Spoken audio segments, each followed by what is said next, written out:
Hello guys, I'm back.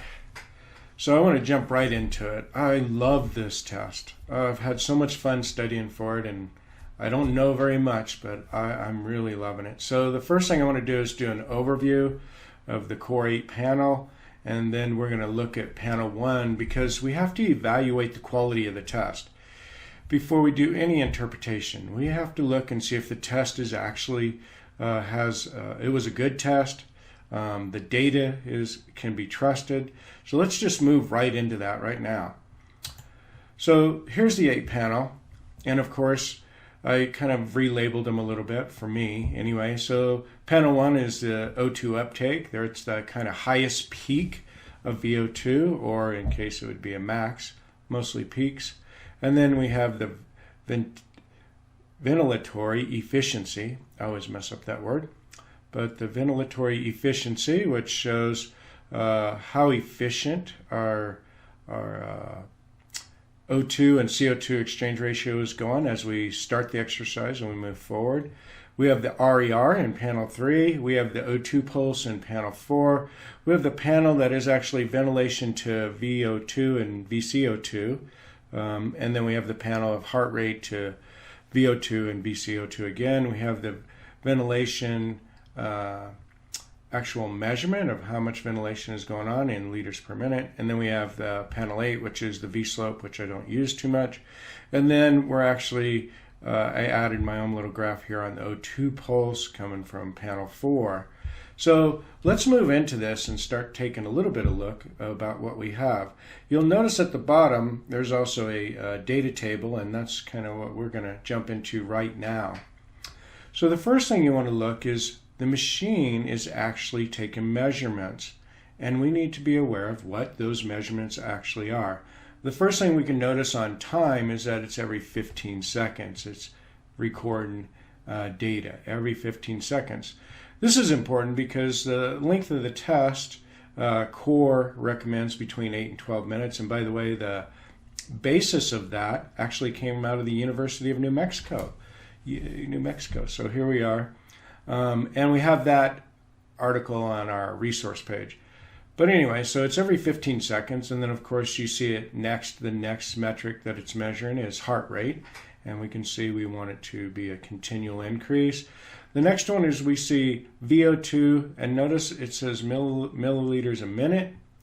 And we can come over and skip one, and we'll see VCO2 milliliters a minute.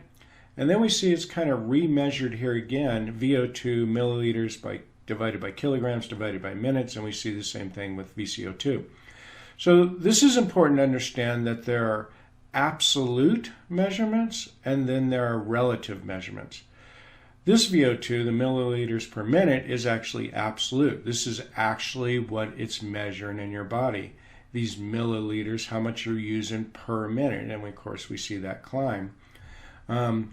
Now the next one is actually made relative to everyone's body weight so that we can look at people in the same way.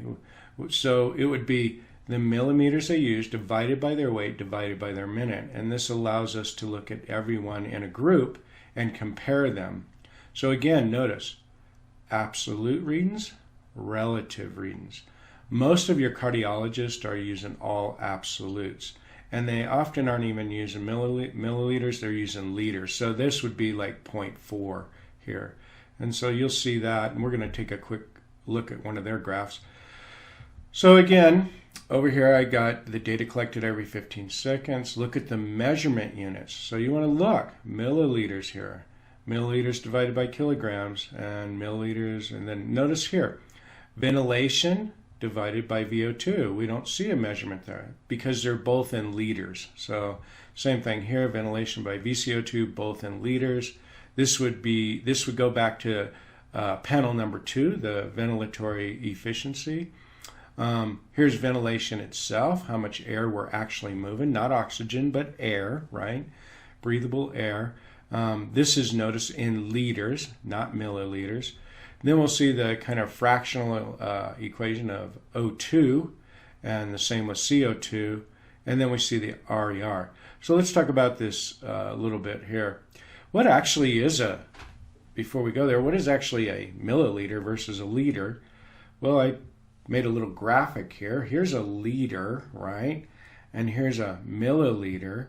And it takes 1,000 milliliters to make a liter. So you can kind of see that over here, milliliters. It would take 1,000, maybe this number right here, right? We could say, well, that looks pretty good. You know, that number would be an actual liter, right? A little bit over a liter. So, so we can kind of get the sense of how much air. So when we see ventilation, a liter, we see 16 liters kind of at rest.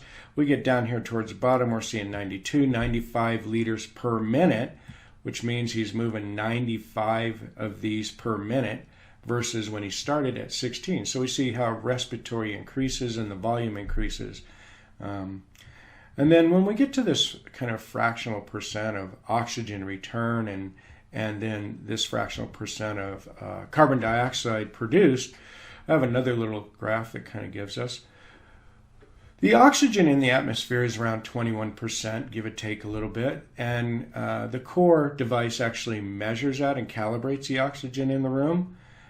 And by the way, I always look for that calibration number at the end on the data, and I can't find it.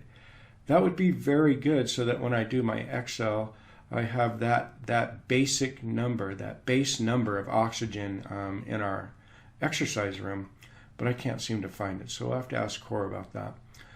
But anyway, so this is the amount of oxygen we would inhale in the atmosphere, and this is how much we return. So you can kind of see there's only really 4% of that oxygen that we're using. We're returning 17%.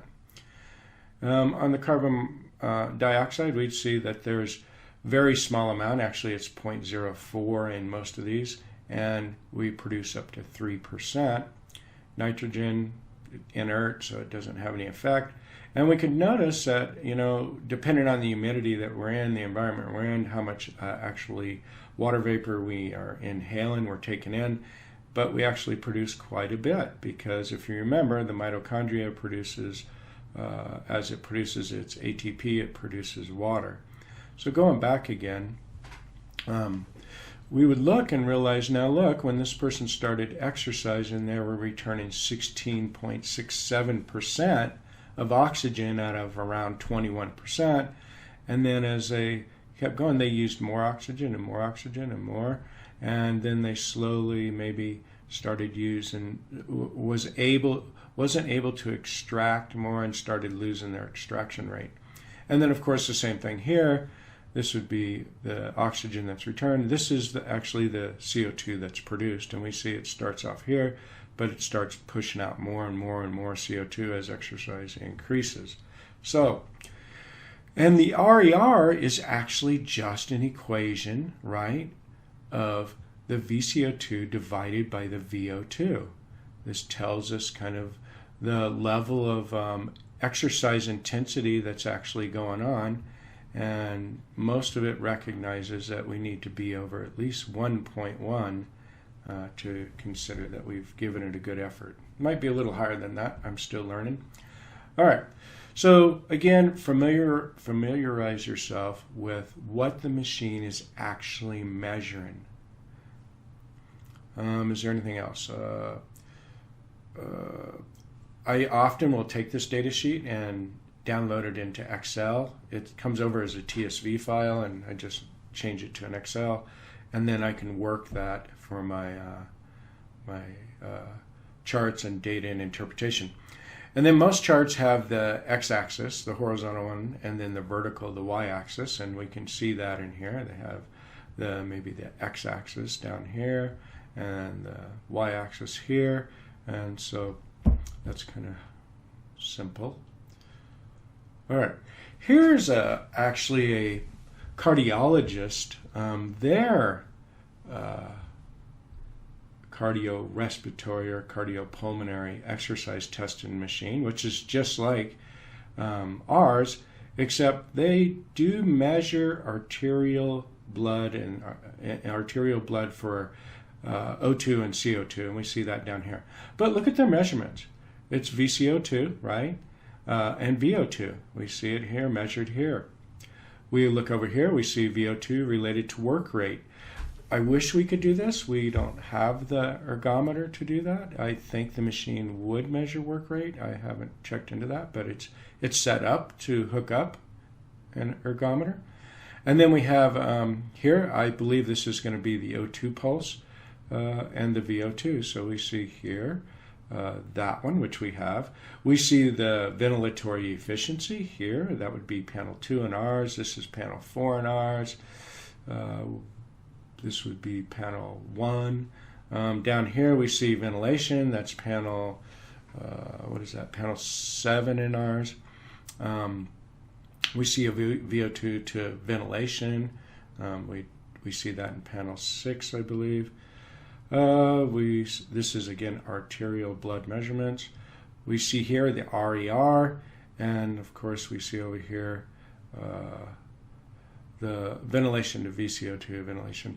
So not a lot different than ours. All right, so I just wanted you to get an idea. So let's go into the actual panel 1 evaluation of the test, administration and data quality. Now here, this is not us evaluating the client or the patient or the subject. We're not evaluating their effort, their work. We're not interpreting their data. We're interpreting ourselves. We're interpreting how did we administer the test? Was the test well ran? Is the data trustworthy? So the first thing we need to do before we even move into interpretation is we need to evaluate the quality of the test, whether we can trust it and move on into interpretation or whether we cannot. So that's what we're going to do now in panel 1. So again, here's panel 1 up here. We'll see it. So let's just jump to that. So here's panel 1. Here's a young man. I think this one's mine, actually. And we want to be able to evaluate, starting with this first panel. And there are really two key components to this. So the first thing you should know is the test is heavily reliant upon patient effort. We really want to bring them to the forefront of their effort and give their best. And of course, that is conditional upon their condition and maybe their diseases. And we are actually testing compromised and sick people. So that obviously plays a factor in there. But it definitely is absolutely reliant upon patient effort. And then the other one that it's absolutely reliant on is the length of the test, because we need to have enough length to collect enough data, as you've seen in the data chart, to make the numbers accurate. The more data, obviously, maybe the more accurate our numbers can become. And so that's why Korr recommends 8 to 12 minutes, as I mentioned earlier.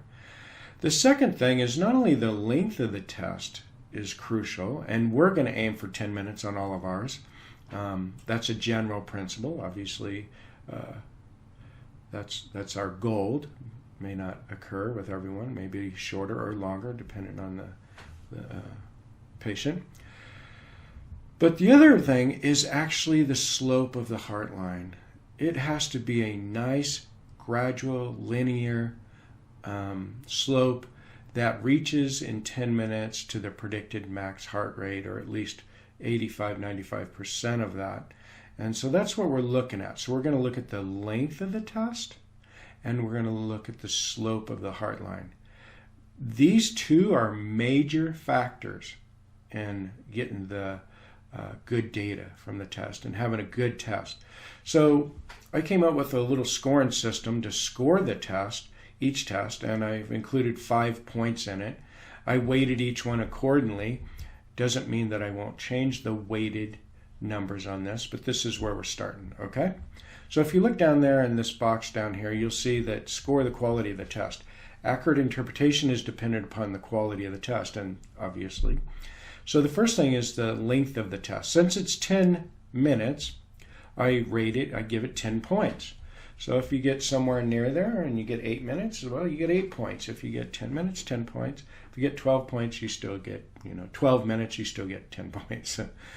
Then the second one is the heart rate slope. That has to be correct. And we're going to look at some bad examples of that here in a minute. But there's the heart rate slope. It needs to be gradual. It needs to have a nice rise and slope to it that reaches within the like I said, to 95% of predicted max heart rate.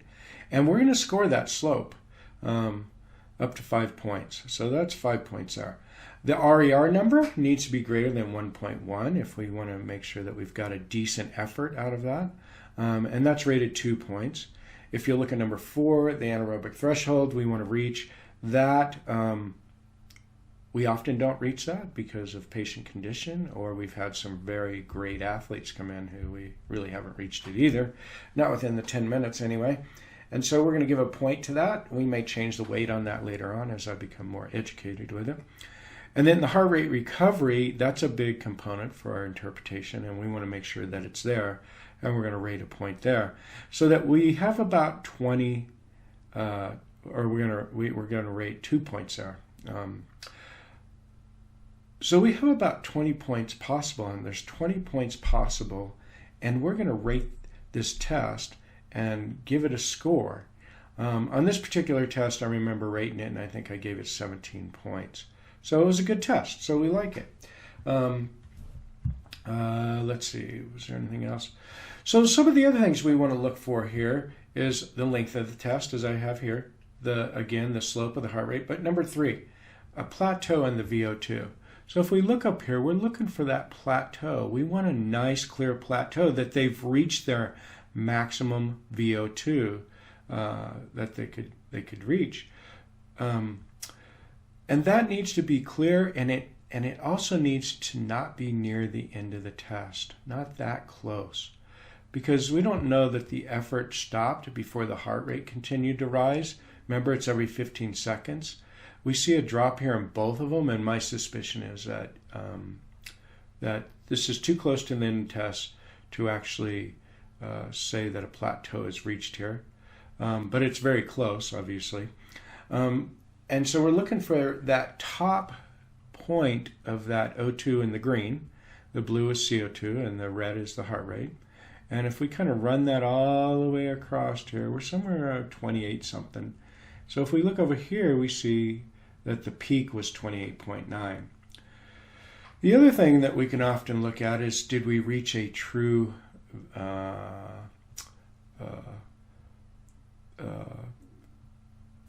threshold, a anaerobic threshold? Have we reached a true anaerobic threshold? I always look again at these two numbers, and we see that the anaerobic threshold is 28.5, and this one's 28.9. So I don't trust that we've actually reached the anaerobic threshold here. It's too close to the end of the test. So anyway, that's kind of that. So the first thing, like I said, when you're going to evaluate the test, is evaluate the time of the test, evaluate the heart rate slope. Let's move on. One of the things that we need to be aware of is that the test is actually testing so many different functions in the body. So we see inspiration there, so the lung performance, right? Inspiration, if there's obstruction or restriction or chest wall issues, COPD, things like that. We see the inspiration come in. We see it brought through the cardiovascular system, and the O2 is being moved through the cardiovascular, so circulation becomes a big issue here. We see as it moves from lungs, goes through the circulation, which includes the heart, being able to move that. So here we got heart disease, coronary, myocardial, valvular issues, anemia even. And then we see it moves on up into the consumption, into the muscle tissue. There's perfusion rate issues there. Also, not only perfusion of being able to accept and bring oxygen in, it also deals with mitochondria density, and also deals with the ability to release CO2. And we see it being consumed, and then of course it produces CO2, and there's an issue there, of course. There's the mitochondria guy over here, and it comes back going up to the pulmonary arteries, and then coming back through, expired, and then the whole thing starts again. So we can see that there's so many wonderful aspects that the test is actually measuring, and of course it becomes our responsibility, our job, our passion, and our joy to try to discover where someone's health may be at and maybe what's interfering with it. Remember the Fick principle is that cardiac output is the basis, the foundation for VO2.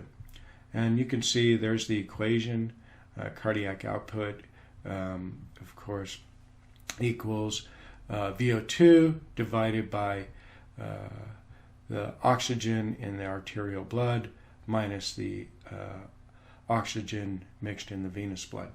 So you should look at that. So at the bottom I put here, erratic changes in heart rate affect the foundation of VO2 testing, and all the data recorded by the test should not be used for interpretation. So let's go ahead and look in that where the problem lies. This is a pretty good test, so let's look at the length of the test. Let's see if we could, oops, I can't. Let's score this test. Well, it made its 10 minutes. I'm going to give it 10 minutes. The slope of the heart rate looks great. The heart, I think his predicted heart rate was 163, and he hit 170. So the predicted heart rate is really well. The slope is really well. We give him all 10 points for the time, all 5 points for the heart rate. The RER did not really reach 1.1, so I think I took a point off there. AT was not really reached when you look at the rest of the data, so I took a point off there. And heart rate recovery is sitting there. So somewhere between 17 and 18 points. This was a good test. So let's move on. Now, here's where we run into problems. These are some of our earlier tests. Look at the heart rate line. Look at that, the erraticness of it. You can't trust the data on something like this. You just can't trust it. This was before we kind of figured out using a protocol for this, and we were all playing, and so there you go. But this is not trustworthy. You don't want that. So I wouldn't give this any points. I would throw this test out. Secondly, look at the time. It's only 6 minutes. So it's not long enough. Don't trust the data. Where you see a plateau in the heart, you'll often notice your plateau of heart rate will lead to a plateau in the VO2. So let's look at another one that didn't turn out so well. This particular test, and I remember seeing it the first time, it was way too rapidly increased. Within 5 minutes, actually probably within 4.5 minutes, they're hitting 150 beats, and she probably started at 76.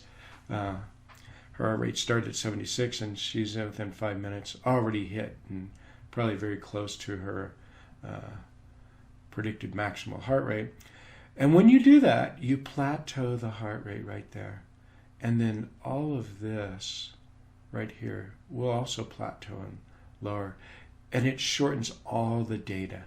So this is not what we're looking for. This is just way too rapid, too strong.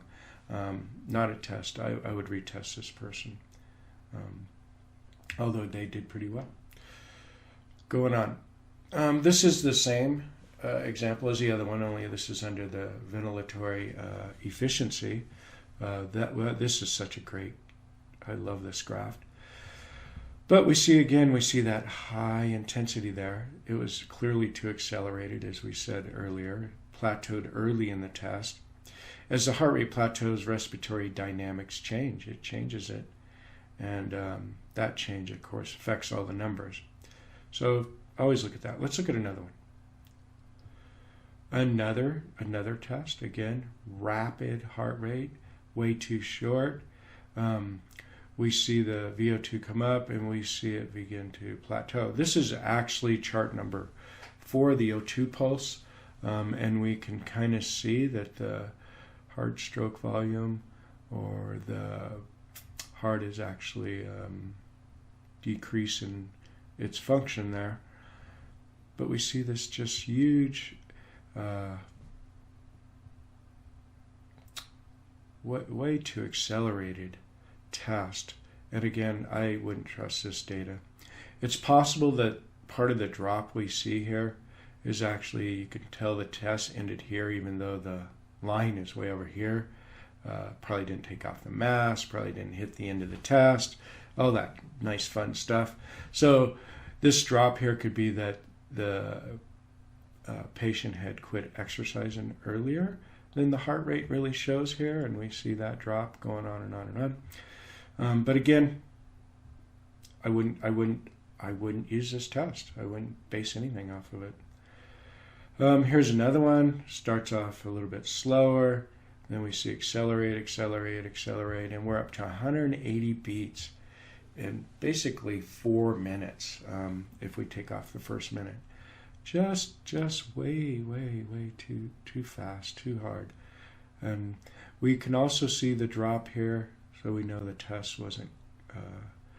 They didn't stop the test by hitting the button, ending the test, and so we see it end over here, but it actually ended probably more over here. We see that sharp drop. So again, when we're evaluating the test, we got to evaluate, the slope of this heart rate and the time, and both of these are not good tests. Both of these metrics are poor, so we're not going to use it. So sometime along the line, at some point, we decided, we better get a little smarter here, and I found this and worked this out. And so it's just a great protocol, simple one, right, to make sure that we get the right heart rate slope that we want. So let's say we have a 50-year-old male named Mike. His predicted maximum heart rate is 220 minus his age, which equals 170 beats. So that's his predicted max heart rate. These are, again, guidelines, not always very, but they're good guidelines. His resting heart rate's at 70. I made it easy. So if we take his resting heart rate and we minus it from his predicted max, we see there's 100 beats. So if we started his resting heart rate of 70 and we add 100 beats to that, we'll hit 170 beats, close to be at his predicted max heart rate. So we'll take those 100 beats, divide them by 10 minutes, and that's 10 beats per minute. So all we have to do is increase his workload 10 beats per minute, and in 10 minutes, we can get to that 100 beat increase nice and gradually and evenly, and our test data will be, so much better, right? And so that's what we're going to do. Now, I wrote down here just, again, these are general guidelines. Each patient or client is different. Potential limitations and risks must be discovered in the early assessment phase before testing. Health conditions and diseases will show up during the test and in the data. We'll cover this much more in a later training, or if I work on some other videos like that. All right, so I wanted to show you this example. When I see this test, I just shook my head. I just went, don't know what that is. That is absolutely crazy. I don't know that you could purposely make that happen. You'd have to work hard. I'm assuming that our tech, I don't even know. It's wild. I asked him about it. So anyway, again, if we evaluate the test according to the heart slope, you just got to throw this thing away. There's no gradual heart slope. It's erratic and it's horrible. And then if we look at the test length, 4.5 minutes. Yeah. So the test is pretty much worthless. So I know this patient, and then I told the tech, I said, let's retest them, but we're going to use our protocol. And so the next slide here is actually us using the protocol. So let's do that. And there she is. So we use the protocol, so many beats per minute, and we see this nice gradual increase in our heart rate. We do see this kind of drop here and then a gain. Not actually sure what that's about. Sorry, somebody's calling. I'm going to turn that off real quick. Thank you. Sorry about that. So where was I? Okay. So we do see a nice plateau here. We see that she had crossed over the anaerobic threshold here. And she was pushed more, so she gained a little bit more of her, and she scored a 17.8. Okay. Very low. Now, if we go back to the previous one, this kind of radical test here, she scored a 14.9. So she had a significant difference in her score by just testing her correctly. I didn't get it. I did, but I don't remember it offhand what her RER was, so the effort level. But we do see that she managed to get up to her predicted heart rate, very close to it, because I know her age. So anyway, that's the difference between no protocol and not knowing what you're doing, and of course using the protocol. It made a big difference, and so we're still making sure we're training people to test that way. And doctors, if you're going to test, then we need to spend some time together if we go that way. Okay, so let me close by saying this. The VO2 peak is the most important single measurement in all the tests. And there are some other great measurements, which we'll go through in other videos. This is just we're going to stop there. I'll pick it up. We'll pick up some more training in another video. Thank you guys. Hope everything works good. If you have any questions, feel free to get a hold of me. You know where I'm at.